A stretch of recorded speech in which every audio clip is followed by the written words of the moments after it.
وجميع الشهداء خذ وإلى أرواح جميع الإسلام وإلى أرواح جميع ولياء تعالى بجاوة سمطرة مدولة وإلى أرواح جميع مؤسسنا العلماء ومصورهم وفروعهم وذريتهم ولسلسلتهم وإلى أرواح المؤلف هذا الكتاب حضرة الشيخ الأشعري وإلى أرواح أساتذتنا وأساتذتكم ومشايخنا ومشايخكم ومعلمنا ومعلمكم وأمواتنا وأمواتكم وأمة المسلمين عامة والخصوص خصوصا من الكبر والأهل قريتنا سمع وما حواليها وعصر مفروعهم مدريد لسلسلاتهم لكم بالفاتحة.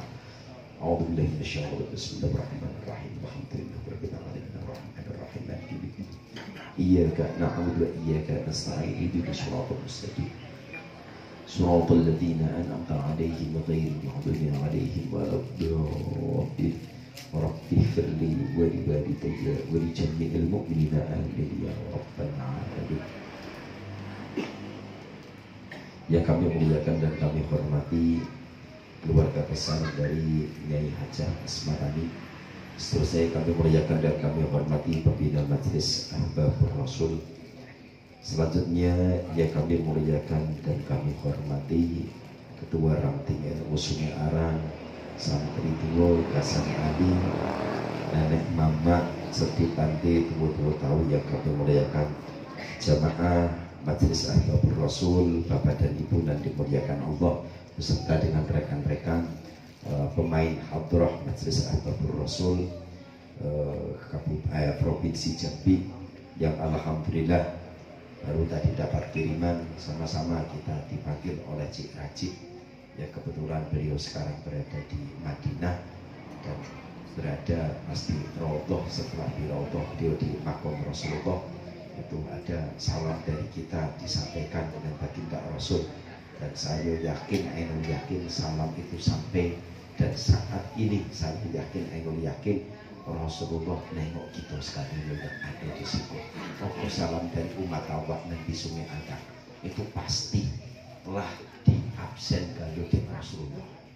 Tidak usah khawatir kita tidak akan dapat syafaat. Yakinilah dalam hati kita pasti dapat syafaat dari baginda Rasul Muhammad SAW. Mudah-mudahan dengan doa yang tadi disampaikan oleh Cik Rajib, mohon maaf bukan karena berlebihan, tapi itu adalah wujud tahaddus bin nikmah, dengan nikmat yang Allah berikan dengan Cik Rajib hingga beliau bisa sampai hadir ke makom beliau. Atas senangnya itulah hingga dikasih tahu dengan kita. Jadi kadang-kadang kita berbeda pendapat. Wah pengaknian, aku mohon maaf, tidak.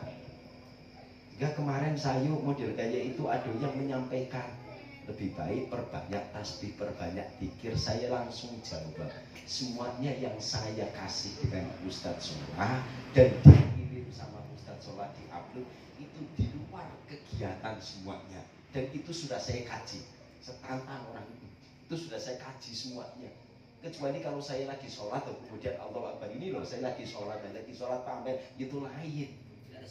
Itu dakan sholatnya tidak sah. Jadi di luar kegiatan, yo boleh. Kita tujuannya untuk syiar. Nah, kita menunjukkan bahwa itulah nikmat yang Allah berikan. Maka wa amma bi ni'mati rabbika. Lalu apa? Wa amma bi ni'mati rabbika fahaddits. Maka itu wa amma bi ni'mati itu maka dengan nikmat Allah Subhanahu wa taala itu fahaddits, ceritalah. Dibagi nikmat oleh Allah itu cerita dengan tetangga boleh. Nah, ini hanya sekedar ngasih tahu pas dengan kiriman di AP dimasukkan ke rombongan majelis. Kadang-kadang ini mohon maaf ada yang ngomong bengak, enggak. Itu bunga bengak tapi lagi tahaddus dengan nikmat Allah. Cerita inilah wa amma bi nikmati rabbika fahaddits. Ceritakan ketika kita dapat nikmat dari Allah. Jangan hanya sekedar keluhan sakitnya. Dibagi sakit seminggu bela ngeluh. Nah, nikmat yang 11 bulan kita capak kemana? Nah ini kadang-kadang do bapak tuh pilek sekeluarga, kono bapak, kono emak, kono anak, kono cucu, kono mantan, kono sudah dicakap gano. Dan sementara nikmat ngantai pano itu tidak sebut. Nah ini kadang-kadang yo ikolah manusia. Ya kan, yuk kita sama-sama mudah-mudahan bisa menjadi orang-orang yang selalu bersyukur dengan nikmat Allah. Dan ketika ada nikmat dari Allah iko, kita cerita dengan orang lain, iko juga tidak salah. Hadirin hadirat Bapak dan Ibu yang dimuliakan Allah, kita sambung kajian kita minggu belakang. Bismillahirrahmanirrahim. Faslun fi bayani wujubit taqlid liman laysa lahu ahliyatul ijtihad. Di pasal yang keempat, di sini menerangkan kewajiban taklid bagi orang yang tidak memiliki keahlian ijtihad. Bahas dulu taklid itu apa? Taklid itu ngikut. Taklid itu ngikut. Saya tidak tahu jalan ke Lubuk Lande, nanyo dengan Bang Ari jalan ke Lubuk Lande mana? Situ loh deh. Lewat dari Jerambah itu pertama Batang Bungo, belok kiri terus menuju. Nanti ketemu pasar yang belok ke sana itu ada jembatan. Itulah Lubuk Lande. Saya mengikuti apa yang disampaikan Bang Ari, maka saya taklid dengan Bang Ari. Ini taklid. Nah kemudian ijtihad. Ijtihad itu siapa? Penggalian hukum dari orang yang ahli di bidangnya. Hukum yang tidak ditemukan dalam Al-Quran, hukum yang tidak tersebut dalam hadis, dikaji, digali dengan berbagai macam keilmuan yang mereka miliki, hingga inilah menjadi ijtihad. Dengan kata lain, masuk dengan kalimat ijma. Kembali kepada Quran dan hadis serta ijma dan qiyas. Bahasa ini, bahasa pasalnya pada malam hari ini adalah kita mengikuti ijma para ulama, kesepakatan para ulama. Jadi kewajiban taklid bagi orang yang tidak memiliki keahlian dalam masalah ijtihad. Ijtihad adalah mengkaji satu masalah yang tidak ada dalam Al-Quran dan hadis, dikaji sumbernya hingga keluarlah fatwanya. Perbankan masih dipermasalahkan. Nggak ada orang-orang yang ahli dalam berbagai macam aspek ilmu yang menguasai, dikajinya, digalinya dari sumber Al-Qurannya mana ada pada yang sedikit dirembet dengan masalah perbankan. Dari hadisnya ada apa tidak, semuanya dikaji hingga jadilah rumusan. Nah, ini termasuk ijtihad.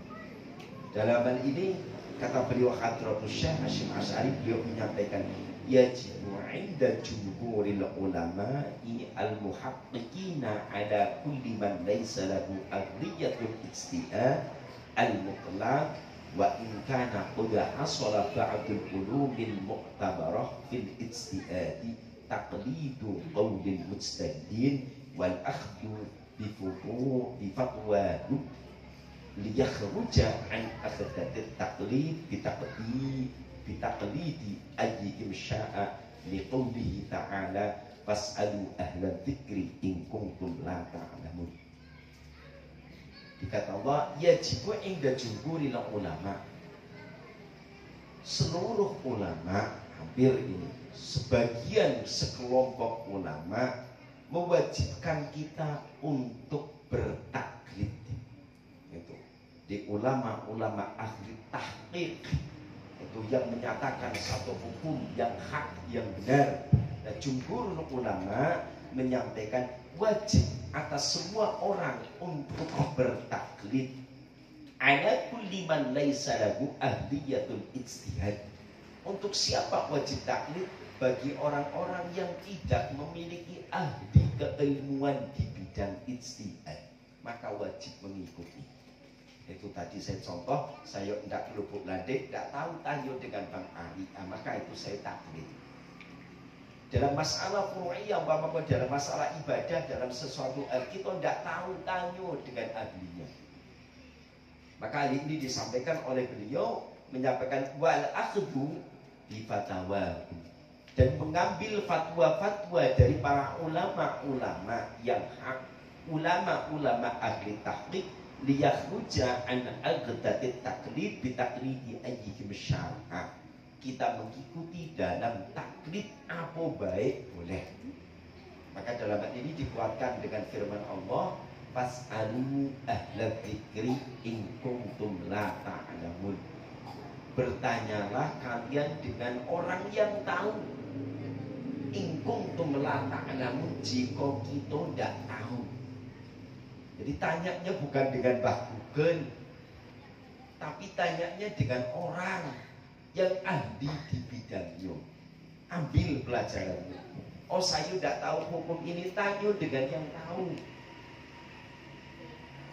Jangan nanyo nyoko harga kota dengan ulama tidak tahu. Nanyo kadar omeh dengan ugangan ahli lum tidak paham. Nak nanyo harga omeh ya ugangan paham dengan emas. Nak nanyo harga caluk yo dengan penjual caluk nak paham. Maka dalam hal ini kita diperkenankan, kita disuruh oleh Allah bertanya tentang hal apapun yang tidak kita tahu terhadap ahlinya, orang yang tahu. Mohon maaf, nak nyanyi tentang minyak wangi, tanyonyo dengan ukang jualan cabai, tidak tahu Bang Bel. Kok Bang Sebel, apa Bang Slepel? Jadi tahunya itu tanyo. Nak tanyo kok coba minyak yang bagus macam mana, dia tanya dengan penjual minyak. Sabar angka, malaikat subuh, itu tanya di pasar Ate. Kalau tanya dengan orang yang jual cabai, itu tentu akan salah. Maka fas'alu ahla dzikri, tanyalah kalian dengan ahla dzikri, bukan yang tahu kapasitas dengan keilmuannya, itu nanti kita tanya. In kuntum la ta'lamun. Maka di sini itu fal wajib lis-su'al 'ala man la ya'lam dzalika. Maka di sini tafsirnya, maka wajib kita bertanya atas apa-apa yang tidak kita ketahui. Kita tidak tahu bertanya, maka kata orang itu malu bertanya, selesai jalan. Jangan kita tanya dengan orang yang tahu, dengan ahlinya. Nah ini kata beliau, maka dalam tafsirnya fal wajib as-su'al 'ala man la ya'lam dzalika. Maka wajib bertanya bagi orang yang tidak tahu dengan urusan-urusan tersebut. Wa dzalika taqlidun lil 'alimi, dan itu disebut kita taklid dengan orang yang alim. Mama di kebun, orang kiblat kemana yo? Nayo nganek delak, nek. Kok arah kiblat kemana nek? Nah, kebetulan nenek kok tidak lupa selalu bawa kompas apa kampas. Kompas bukan kampas. Itu kompas arah kiblat. Kalau kampas lain itu di bengkel. Dones itu ada kampas. Ini kok jadi pakai kompas. Oh ditanya, nek kok arah kiblat kemana? Oh dituju ke sana loh. Agak nyingking dikit. Apa? Kalau di dusun yola kita nampak kok ngacung tepi aja. Kalau kok di kebun kok agak ngacung ke sana loh. Oh. Nah, ini berarti kita taklid lil alim, bertanya mengikuti dengan orang yang tahu. Nah, ini contoh dalam masalah ibadah. Nah, kemudian dari hal itu, ala kulli man la ya'lam wa huwa 'amul li kullil mukhatibin. Dan bertanya ini dalam ayat ini sifatnya umum bagi orang yang butuh dengan jawaban itu. Maka dari ayat ini pertanyaannya umum tentang masalah apa baik, silahkan ditanyakan dengan ahlinya. Wa yajibu ayyakuna aman fis-su'al an kulli ma la ya'lam lil ijma' ala anna al-'amah lam tazal fi zamanis sahabah wat tabi'in wa kulli khudusin al-mukhalifina yastaftuna al-mujtahidin wa yattabi'unahum fil ahkam syar'iyyah wal ulama. Jadi bertanya itu kita berusaha, wajibu ayyakuna aman, wajib bertanya secara umum fis-su'ali dalam masalah-masalah yang ada dengan kita, ala kulli ma la ya'lam lil ijma'i, atas apa-apunan tidak kita ketahui. Lil ijma'i ala annal am lam tazal fi zamanis sahabat. Karena secara umum orang-orang awam di zamannya para sahabat, para tabi'in pun ketika mereka menemui hal-hal baru, munculnya perbedaan di antara mereka para sahabat, para tabi'in pun bertanya kepada orang-orang yang ahli di bidangnya, bertanya dengan orang-orang yang ahli ijtihad. Wa yattabi'unakum fil ahkam syar'iyyah, dan mereka mengikuti fatwanya dalam bidang ilmu syariat. Zaman sahabat tabi'in pun itu juga kalau tidak tahu ada orang-orang yang berbeda pendapat, berseberangan, mereka juga tanya dengan bukan tahu. Jadi maka alangkah kita terlihat terlalu pandai jika kita kok tidak tahu tapi ditunggu bertanya. Maka kita berusaha ketika kita tidak tahu dia bertanya.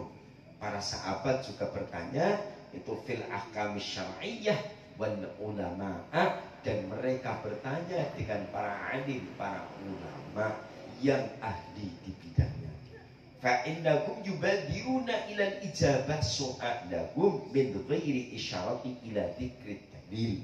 Bertanya dengan para ulama karena para ulama ketika ditanya nyocopek menjawab tanpa menunjukkan dalilnya. Tidak perlu, karena yang tanya orang awam kok dalam Al-Quran surat ini ayat sekian, tidak perlu. Para ulama kadang tidak menyebutkan, ketika adonan bertanya tidak disebutkan juga ini dalilnya dalam Al-Quran surat ini ayat sekian. Ulama kadang tidak. Ulama-ulama itu tidak model itu. Dalam hadis dan juga disebutkan dalam Sunan Tirmidzi, dalam Sunan Abu Dawud, dalam Sahih Bukhari Muslim, halaman sekian, juz sekian, tidak. Itu, tapi ulama menyampaikan iko loh, model iko. Tanya dengan tuan guru do, macam mana kobo, model ko, ko model ko. Beliau langsung menyampaikan tanpa menyebutkan dalilnya. Jadi kadang-kadang ulama-ulama itu amat sangat bijak, jika mereka tidak langsung nampaknya, bukan berarti mereka tidak tahu dalil dari Al-Quran dan hadisnya, tapi khawatir itu. Jadi ini mereka hanya sekedar memberikan jawaban itu min ghairi isyarati ila dzikri dalil wala yanhawnahum an dzalika min ghairi naqilin, dan mereka para ulama tidak melarang dengan siapapun yang hendak bertanya.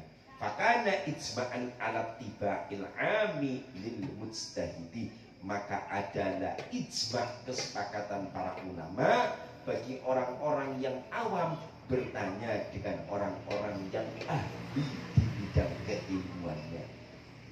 Wali anna fahmal am minal kitab was sunnati saqitun an khizil i'tibar.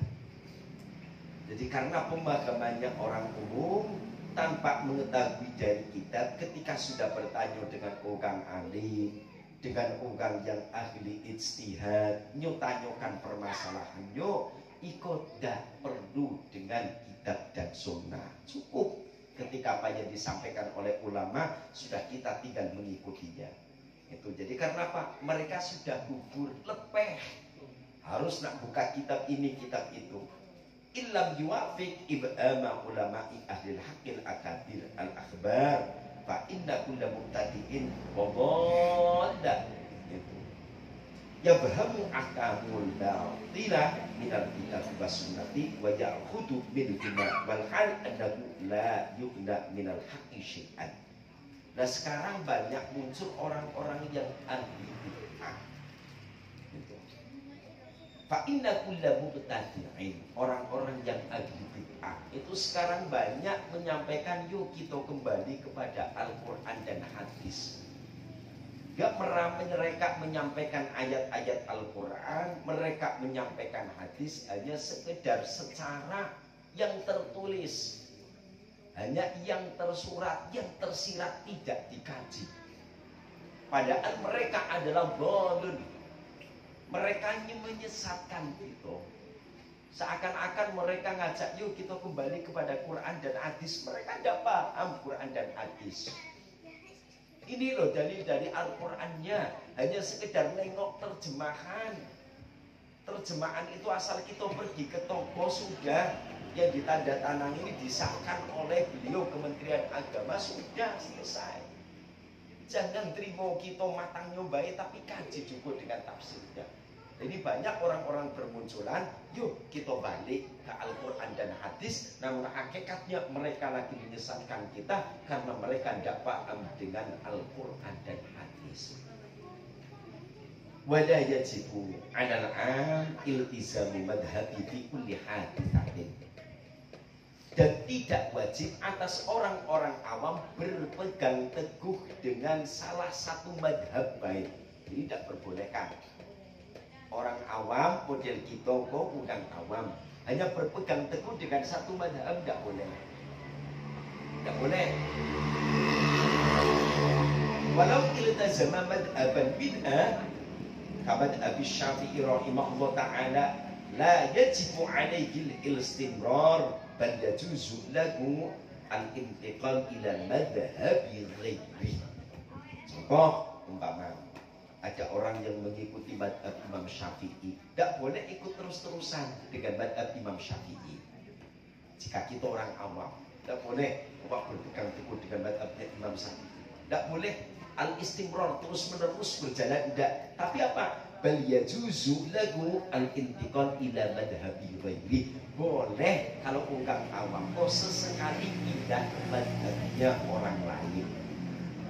Ini contoh apa yang dilakukan Cik beberapa hari yang lampau. Mungkin sekarang masih ikuti madhabnya Imam Hanafi, Imam Maliki. Boleh. Karena apa? Cik Rajib orang awam biasa. Saya biasa. Ketika wudhu ikutnya madhab Imam Hanafi, wudhu ikutnya madhab Imam Hambali. Boleh. Itu. Wudhu ikutnya Imam madhab Maliki. Boleh. Jadi ketika di sana, kalau kita berpegang teguh karena merasa awak madhabnya Syafi'i, padahal awak bukan awam, ketika tiba di Mekah nak mau gang Syafi'i baik, yuk batal terus kita, tidak akan mungkin tidak batal. Ketika tawaf wajib punya wudhu. Nah ketika kita berpegang teguh terus dengan madhab kita Imam Syafi'i dan kita pada orang awam, maka jadi batallah ibadah kita. Maka kita boleh berpindah dengan madhab imam lain. Nah, kemudian wal'am alladzi lam yakun lahu naw'un yanduru wastidlali wa lam yaqra kitaban fi furu'il madhab idza qala inna syafi'i. Ada orang awam yang berucap saya bermadhab Syafi'i, hanya sekedar ucapan baik tidak boleh. Kalau kita memang mau mengikuti saya bermadhab Syafi'i, kajian mulai dari A sampai Z, itu boleh. Wong kita kan gini kan hanya sekedar apa madhab kita Syafi'i lah, cuma tahu itu gitu. Nah, apa kok kajiannya Imam Syafi'i kok ada kaulul qadim, ada kaul jadid. Kaul qadim baik itu tidak tahu, kaul jadid apa lagi. Kalau yang qadim itu yang macam mana, kalau yang jadid itu macam mana. Sementara kita ngaku ana Syafi'iyan, saya penganut madhab Syafi'i. Tidak boleh kalau bukan awam model itu. Tidak hanya sekedar cukup diucapkan itu. Maka kata beliau lam yu'tabar hada kadzalika itu. Jadi tidak termasuk bi maujudil qaul, hanya sekedar diucapkan. Tapi waqila idza lazama al-'am madhaban mu'ayyanan yalzamuhu al-istimrar 'alayhi li'annahu i'taqada anna al-madhaban allati intasaba ilayhi wal haqqu. Ketika ada orang yang berucap meyakini itu berpegang teguh dengan satu madhab, orang awam berpegang teguh dengan satu madhab, maka yalzamuhu al-istimrar, wajib terus menerus atas madhab yang diyakininya, li'annahu a'taqada annal madhab allati intasaba ilaihi wal haqqu, karena ia meyakini bahwa madhab yang diikutinya itu adalah yang benar. Jadi ketika ada orang awam model kayak itu, jangan hanya sekedar kok mengikuti saya Syafi'i gak cukup diucapkan, tapi yakini itu kebenarannya dan jangan berpindah-pindah. Dan sementara mohon maaf kita di kampung kita, di dusun kita, ketika ada orang meninggal masih ada istilah fidyah apa namanya? Fidyah sembahyang. Nah ini ada fidyah sembahyang. Kalau kita kok ngaku saya madhabnya Syafi'i, ya harus diyakini. Orang awam tidak bisa hanya sekedar kayak itu. Makanya kita terkejut terpakai di dusun ada istilah fidyah sembahyang. Boleh, silakan. Nanti boleh. Loh, saya ini madhabnya Imam Syafi'i, loh kok itu mengikuti madhabnya Imam Hanafi? Boleh. Jadi ini mohon maaf ini. Jadi ketika kita kok ada di kita di dusun ada istilah fidyah sembahyang, yang mau melakukan silakan, boleh. Nah ini jadi boleh kita sekali. Kalau kita sebagai orang awam boleh, itu tadi kalimat di awal, boleh kita tidak hanya berpegang dengan satu madhab, umpama Syafi'i berpegang teguh, orang awam dengan satu madhab tidak boleh. Tapi apa? Bal yajuzu intiqal ila madhabi ghairi, diperbolehkan untuk berpindah madhab sewaktu-waktu, jangan terus-menerus. Itu sewaktu-waktu, jangan terus-terusan, tapi ikut tiap anu terus akhirnya berpindah madhab, berpindah pula madhab, mohon maaf. Itu sudah akhirnya jadi alasan. Tidaklah, amat nunggilah madhab apa? Hanafi, madhab Maliki ngapo? Senggol dengan laki tidak batal. Terus dibuat terus. Kalau sesekali ketika kita kok berada di sana boleh. Tapi ketika kita lah balik ke siko, yuk kita balik ke pangkat. Nunggu Imam Syafi'i. Janganlah ambil sembahyang sentuhan tidak batal. Kalau kita memang bermadhab Maliki, bermadhab Hanafi, silakan itu terus menerus. Jangan pula kaki kok ada ugang julur tangan, tapi tidak pula nak salaman. Itu ecak nampak di buku ugang alinian orang julur tangan. Namun dia kok tino, latu pulo julur tangan. Maaf, dia kok gonga. Mohon maaf kok. Yang ugang tubuh tu mana lah kita kena nafsu, mohon maaf kok. Orang tua lah julur tangan di muka ugang banyak. Nak ambil berkatnya dengan tuan guru nan dari jauh kata tipu ke dusun kita. Lah julur tangannya model ugang tubuh. Nak ngambil tangan kok dan tipe ugang alim dari dusunan jauh dari sana. Nah ngapo ngisi mau itu hasanah di mana di kampung kerikil. Giliran uang tubuh. Inonia. Iko dan julur tangan model kok kayak ini kok. Maaf, kita bukan mukhrim, mohon maaf kok. Nah kalau iyo memang bermadhab Maliki iyo tidak apa-apa. Malah nyokok punya wudhu. Jadi kita berusaha. Jadi jangan nak dicampur-campur sesekali boleh kita untuk mengikuti hal itu. Dan kemudian yang selanjutnya kata beliau fa'alihi al-wafa'u bimau itu bimujabil i'tiqadi. Yang selanjutnya walil muqallidi ta'yidu ghairi imamihi fahadisatin. Yang selanjutnya walil muqallidi taqlidu. Bagi orang-orang muqallid atau orang yang bertaklid, orang yang mengikuti, kata beliau diboleh bertaklid pada imam lain selain daripada imam madhabnya itu sendiri. Kita bertaklid dengan siapa? Imam Syafi'i. Maka sesekali kita boleh bertaklid selain daripada Imam Syafi'i. Nah ini walil muqallidi kata beliau. Walil muqallidi taklidu ghairi imami. Bagi orang yang taklid kita galokoh nanado. Taklidnya dengan siapa? Ikuti Imam Syafi'i. Maka ketika kita ngikuti Imam Syafi'i, maka boleh walil muqallidi taklidu ghairi imami. Boleh bagi muqallid orang yang mengikuti satu imam berpindah dengan imam lain boleh. Itu contoh ada ugangan meninggal, kita kumpul dipanggil tolong mampu makhluk ngapo kita nak dia sembahyang boleh. Sesekali boleh kita ke situ tiba. Ngapa? Ikuti pendapat Imam Abu Hanifah atau Imam Hanafi. Ini diperbolehkan. Tidak hanya berpegang teguh dengan yang satu. Wal fa'alihi al-wafa'u. Yang selanjutnya falahu ayyukul lidah imaman fi sholati dhuhri. Contoh umpama ada orang yang taklid dalam sholat duhur umpama, ada orang sholat duhur umpama boleh berpindah dengan madhab yang lain. Nah kemudian contoh selain daripada madhabnya itu sendiri, nah, contohnya dalam masalah tertentu, jadi dia boleh mengikuti imam tersebut itu dalam sholat duhur umpamanya, dan dia mengikuti imam lain dalam sholat asar boleh. Itu dalam sholat duhur ikut Imam Syafi'i, sholat asar ikut Imam Maliki atau Imam Abu Hanifah boleh. Nah kemudian yang selanjutnya kata beliau, wa taqlidu ba'dal amal jaizun. Taklid setelah beramal ikut hukumnya boleh.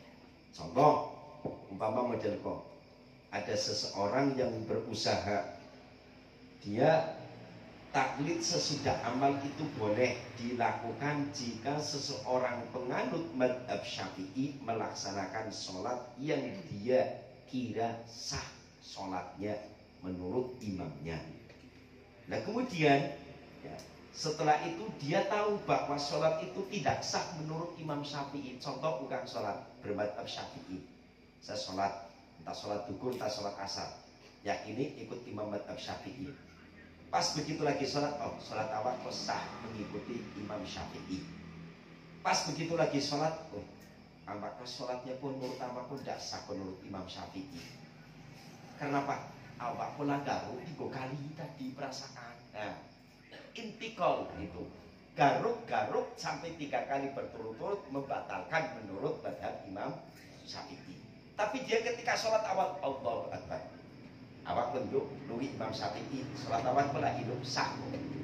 Tapi pas lagi tahiyat terpikir at-tahiyatun, lupa perasaan tadi awak yuk garuk-garuk yuk model kok sampai 3 kali kok berulang-ulang.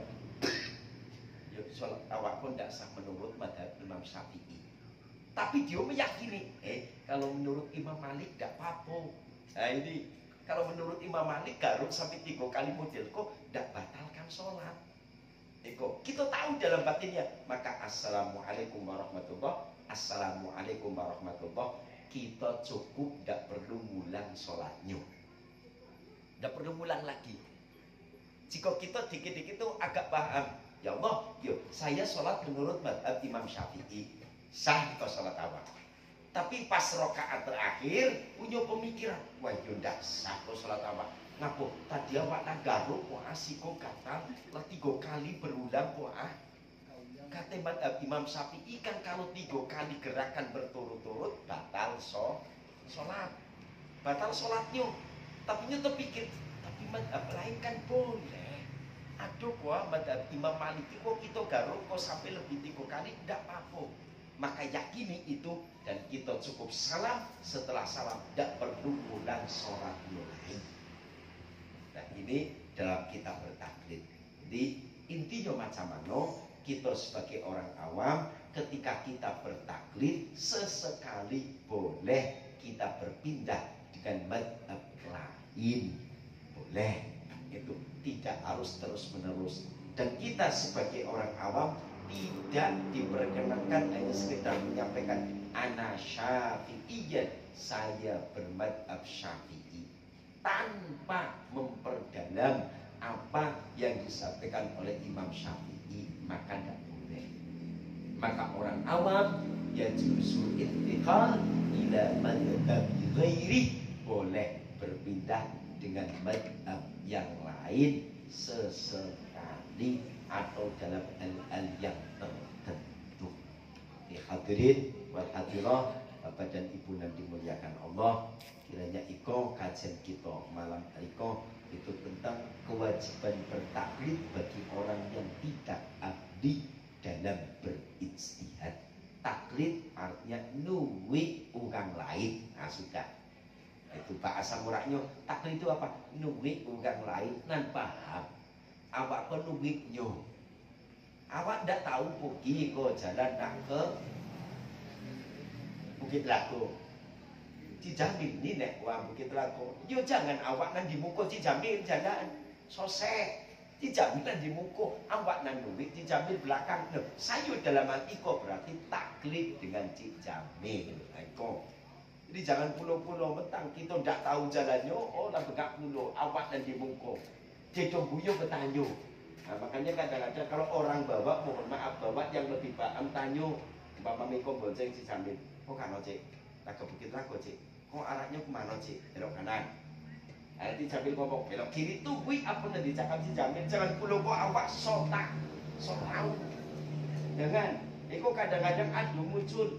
Itu dalam masalah muamalah, yang khawatir ini dalam masalah hukum, kita pura-pura sok tahu pula dengan hukum. Jika memang tidak tahu, tanya dengan ahlinya. Insya Allah kita aman. Makanya sebenarnya kita jadi orang awam model kokola amanian. Tidak tahu, tanya. Itu. Lah dapat jawaban, lepeh sudah. Itu. Jadi orang alim lebih parah. Itu. Dan ahli ijtihad itu walaupun kok ada orang yang memiliki berbagai macam ilmu, itu separuh bidang keilmuan ia paham, belum juga bisa dikatakan mujtahid. Ahli kitab kuning, itu ahli nahwu shorof, ahli mantik bayan balaghah badik ma'ani. Tapi kok ini juga belum mencukupi syarat bisa menjadi ijtihad. Ketika ngapa? Tidak paham dengan ilmu tafsirnya umpama, tidak cukup dia jadi ijtihad. Jadi orang mau jadi mujtahid itu mencakup seluruhnya, baik dalam ilmu tafsirnya, ilmu nahwunya, gramatika bahasa Arabnya, ya terkenal dengan nahwu sorofnya, i'rab dan i'lalnya, kemudian badan itu ilmu bayan, badi, ma'aninya, dan ilmu-ilmu yang lainnya itu dikuasai keseluruhan ilmu, baru ia bisa menjadi ijtihad atau jadi mujtahid. Ini yang dapat kami sampaikan, kurang lebihnya mohon maaf, mudah-mudahan ada manfaatnya khususnya untuk pribadi saya, umumnya untuk seluruh jamaah pada kesempatan malam